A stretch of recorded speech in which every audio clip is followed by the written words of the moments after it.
آپ اور میں جب سکول پڑھتے تھے، یہ میں اس دور کے بچوں کی بات نہیں کر رہا، یہ کم از کم جو 35-40 سال سے اوپر کی عمر کے ہیں، تو 8 آنے ملتے تھے روز، یا کوئی 1 روپیہ ملتا تھا، تو اس وقت 1 روپیہ بھی بڑا لگتا تھا۔ اور کبھی عید پہ یا کسی موقع پہ یا گھر میں کوئی مہمان آ جائے اور وہ 5 روپے دے جاتے تو لگتا تھا کہ آج تو اخیر ہی ہو گئی ہے۔ تو اس وقت 5 روپے بھی بڑے لگتے تھے، اس لیے کہ اس وقت ہمارے پاس لاکھوں نہیں تھے، تو 5 بھی بڑے تھے۔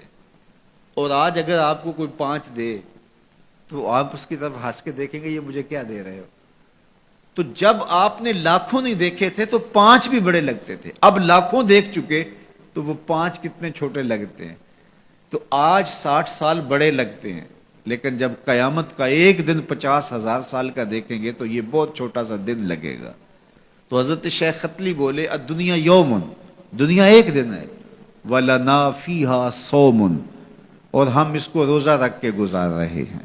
دیکھو جنہوں نے صبح سے لے کر اس وقت تک روزہ رکھا ہے، دن تو ان کا بھی گزر گیا، بیمار بھی ہوں گے آپ میں سے کئی، شوگر کے مریض بھی ہوں گے، مریض کے لیے دن کاٹنا اور روزے سے کاٹنا اور زیادہ مشکل ہو جاتا ہے، لیکن کٹ ہی گیا نا۔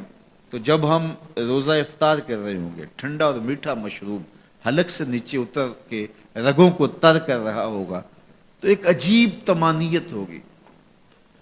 تو اگر کوئی شخص ایسا ہو جو افطار کے دسترخوان پہ بیٹھا ہو اور اس نے روزہ نہ رکھا ہو اور سستی سے اس نے سارا دن کھاتے پیتے گزار دیا ہو، تو اب جب روزہ کھلے گا تو اس کے دل میں خیال آئے گا، یہ ماڑا سا آدمی بھی تو روزہ رکھ کے سارا دن کاٹ ہی گیا ہے، تو اگر میں بھی رکھ دیتا تو یار دن تو میرا بھی گزر ہی جانا تھا۔ لیکن اس کو وہ رسمن ساتھ تو لے رہا ہوگا، لیکن اگر اس نے روزہ نہیں رکھا تو اس کے لیے اس میں کوئی لذت نہیں ہوگی، اس کے لیے کوئی راحت نہیں ہوگی۔ وہ سوچے گا کہ یار میں بھی روزہ رکھ کے گزار دیتا تو دن تو گزر ہی جانا تھا، اس کا بھی تو گزر گیا، میرا بھی تو گزر ہی جانا تھا۔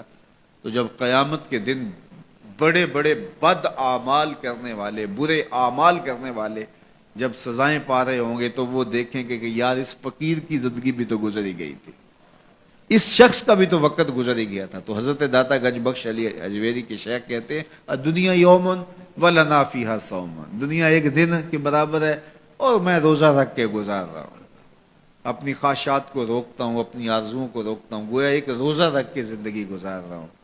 تو زندگی تو میری بھی گزر جائے گی، اور جو نہیں روزہ رکھ کے گزار رہے تو زندگی تو ان کی بھی گزر جائے گی۔ تو فرمایا میں روزہ رکھ کے زندگی گزار رہا ہوں۔ اللہ اکبر۔ اس لیے اچھے لوگوں کی صحبت اختیار کرو، نیک لوگوں کے پاس بیٹھا کرو۔ یہ میری اور آپ کی ضرورت ہے کہ اچھے لوگوں کی صحبت میں جا کے بیٹھے۔ جب اچھائی کی مجلس میں آپ بیٹھیں گے، میں بیٹھوں گا، تو کوئی خیر کی بات ملے گی جو ہماری آخرت اور دنیا کی بہتری کی ضامن بن جائے گی۔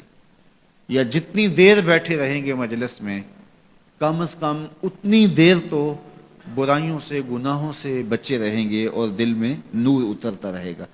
اب کوئی فائدہ ہو نہ ہو تو یہ تھوڑی بات ہے کہ کانوں کو حضور کی احادیث نصیب ہو رہی ہیں، حضور علیہ السلام کے فرامین جو ہے وہ سننے کو نصیب ہو رہے ہیں، تو اس کی برکات اترتی رہیں گی، اور آپ یہاں سے اٹھ کے جائیں گے بھی، حدیث رسول کی خوشبو آپ کے ساتھ ساتھ چلے گی۔